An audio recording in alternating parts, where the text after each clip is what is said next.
So everybody's talking about it. The Valorant beta is out, and it's looking to be one of the biggest launches for an esports game ever.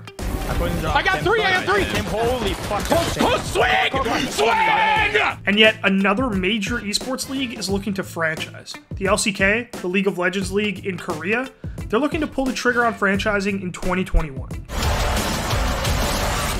So sticking with League of Legends, there seems to be trouble in paradise since Dignitas has given Huni permission to look for other teams to play with in this upcoming summer split. Ezreal nearly takes him down, but that is not a fight. There's the Pantheon ultimate! There it is! And after years of confusion around the topic, Twitch have finally come up with a concrete policy regarding clothing and nudity on stream. Alright, so let's talk Valorant. The closed beta dropped on April 7th, and it is all anybody is playing. I mean, Keith, you open Twitch, and every single streamer that I follow is playing this game. Yeah, I mean, it had a huge release. I mean, yesterday was basically the first day everyone was streaming it, and you're talking about 1.7 million peak viewers for the game, and Twitch broke its own record for viewership across the platform, which was obviously spearheaded by Valorant, with more than 4 million viewers. It is clear that this game is popping off in an unprecedented way. Are they still pushing up? Yep. Yeah, they are. There's goddamn. They all just W keyed me. My poisons are off.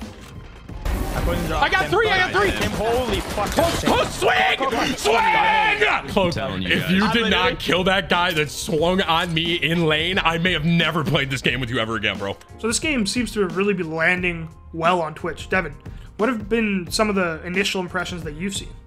So I think one of the first things that came to mind for me was that when we first started hearing about this game and people were talking about it, one of the big comparisons was Overwatch, right? The colorful characters and the abilities and things like that. But from what I was watching yesterday, watching, Cloak and Tim the Tatman and Nothing, this is really a hardcore first-person shooter. If you don't know how to aim and click heads, you're kind of screwed. Yeah, I mean, I think, after the first sort of wave of content that came out after their little Valorant retreat, Shroud made that point pretty heavily, right? He said, look, if you guys think this is Overwatch or TF2, it's not. This is a CSGO style game. And I think we're seeing that from these characters, right? They're not using their abilities to shoot you when you walk around the corner with a giant laser beam. A lot of those abilities are supplementary to the aiming that we've come to love out of games like CSGO. They use these abilities as utility, as flashes and mollies and smokes. And I think it's kind of landed pretty well on both the hardcore FPS community and your Twitch streamers and content creators. Dennis, don't let them talk to you this way. I believe in you. Matt, shut up.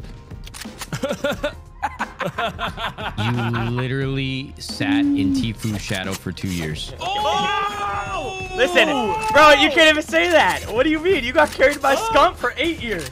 Oh no. Oh no. So we recently got the news that the LCK, which is Korea's premier division of League of Legends, is going to be franchising for the 2021 season. Yeah, the best league in the world is finally franchising. China, NA, and EU have already done it. Now the LCK is jumping in. And notably, their system looks a lot more similar to the China, the LPL, than NA or EU. They're finishing this spring split, and then that'll be their last round of relegation. And then those teams that are in the 2020 summer split, it looks like those will make up the roster slots for this franchise version of the league.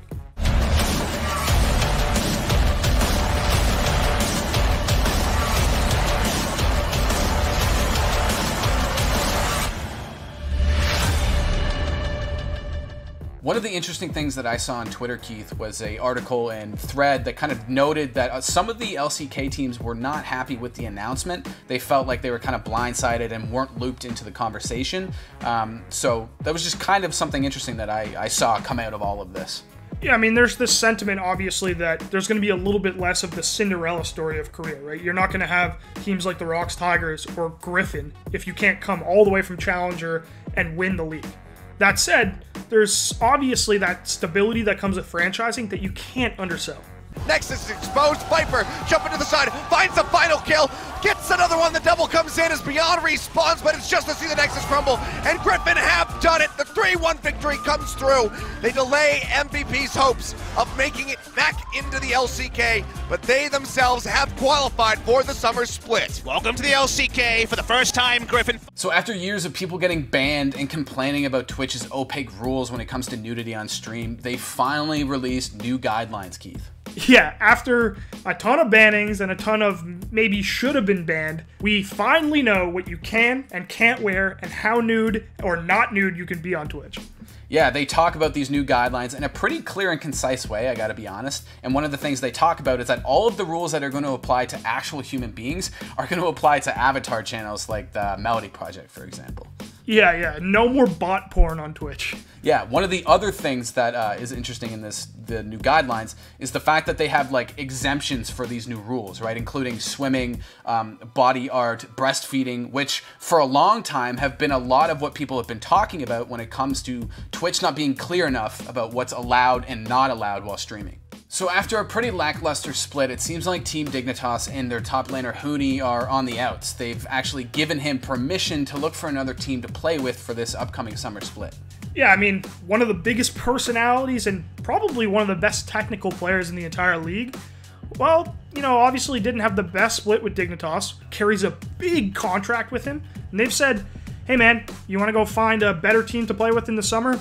Feel free, and also take your contract with you. Here comes the TP, and once again a 5-on-5. An Acadian Afroot on the front line. Sweeney running around the side. Look at the health bar just go away. He's just instantly dead if there's an ult to be had. Not quite in range. Ezra nearly takes him down, but that is not a fight. There's the Pantheon ultimate. There it is. Xmithie finally shows up. So Keith, I was scrolling through Reddit a couple days ago and I found this crazy story of this guy who streamed for 195 hours straight on Twitch, and he actually broke the Guinness World Record.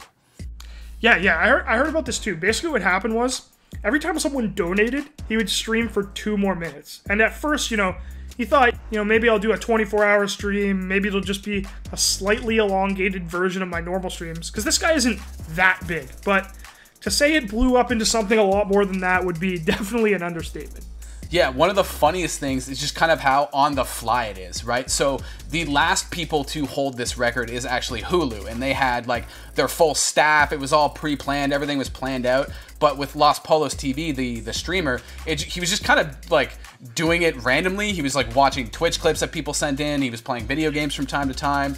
He took naps, and like his brother and his dad filled in.